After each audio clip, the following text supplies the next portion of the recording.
உலகிலேயே மிக அதிக வருமானம் ஈட்டும் கோவில்களில் முதன்மையானது திருமலை திருப்பதி ஏழுமலையான் திருக்கோவில். நம்முடைய கண்களுக்கு தெரியாமல் காலம் காலமாக அறிவியலையே வியக்க வைக்கும் மர்மங்களும் அதிசயங்களும் இங்கே நிறைந்திருக்கின்றன. இந்த கோவிலின் ஒவ்வொரு அங்குலத்திலும் சுவாமி அவர்களுடைய தெய்வீக சக்தி நிரம்பியிருக்கிறது. நீங்கள் நிச்சயம் மிரண்டு போவீர்கள். அந்த 10 தெய்வீக ரகசியங்கள் என்னென்ன என்று அறிந்து கொள்ள வேண்டுமானால் இந்த காணொளியை ஒரு வினாடி கூட ஸ்கிப் செய்யாமல் முழுவதுமாக பாருங்கள். ஏழுமலையானின் திருவுருவச் சிலை தலைமுடி மிகவும் மென்மையாகவும் சிக்கல் இல்லாமலும் உண்மையானது போல காட்சியளிக்கிறது. ஒரு தெய்வச் சிலைக்கு இவ்வளவு தத்ரூபமான முடி இருப்பது எவ்வாறு?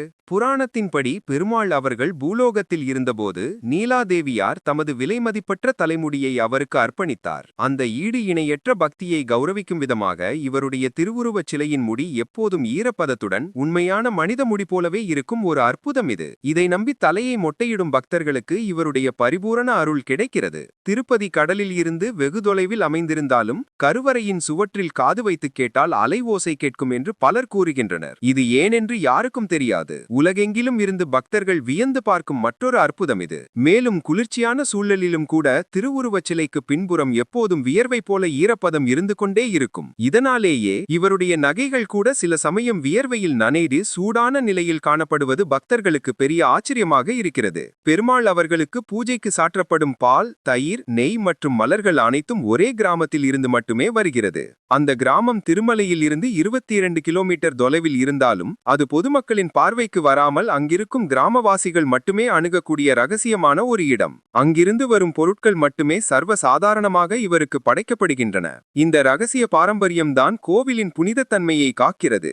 கருவறையில் இருக்கும் விளக்கு ஒன்று பல ஆயிரம் ஆண்டுகளாக எரிந்து கொண்டே இருக்கிறது. இதற்கு எண்ணெய் அல்லது திரியை இட்டது யார் என்று யாருக்கும் தெரியாதாம். இதை ஒரு தெய்வீக ஜோதியாக பக்தர்கள் பார்க்கின்றனர். மேலும் பச்சை கற்பூரம் என்று சொல்லப்படும் ஒரு பொருள் கல்லை கூட உடைய வைக்கும் தன்மை கொண்டது.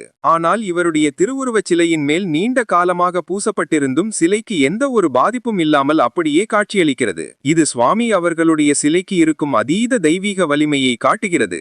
பூஜைக்கு பயன்படுத்திய பழைய மாலைகளை கர்ப்ப கிரகத்தை விட்டு வெளியே எடுத்து வருவதில்லை. மாலாக சிலைக்கு பின்புறம் இருக்கும் நீரோடையில் அந்த மாலைகளை விட்டு விடுகிறார்கள். ஆனால் அது 20 கிலோமீட்டர் தொலைவில் உள்ள வேர்பாடு என்ற இடத்தில் இருக்கும் நீர்த்தேக்கத்தில் மீண்டும் வந்து சேர்கிறதாம். இந்த ஒரு ரகசியம் கோவிலின் ஒரு கண்ணுக்கு தெரியாத ஒரு நீர் வழித்தடத்தை நமக்கு உணர்த்துகிறது. இந்த அதிசயமான மர்மங்கள் அனைத்தும் நம்முடைய விசுவாசத்தையும் பக்தியையும் இன்னும் ஆழமாக்குகின்றன. இத்தனை செல்வம் இருந்தும் ஏழுமலையான் ஏன் இன்றும் கடனாளியாக இருக்கிறார் என்பது உங்களுக்கு தெரியுமா? அதன் பின்னணியில் இருக்கும் சுவாரஸ்யமான கதையை அடுத்த காணொளியில் தெரிந்து கொள்வோம். அந்த அற்புதமான காணொளியை தவறவிடாமல் பார்க்க இப்போதே நம்முடைய சேனலை சப்ஸ்கிரைப்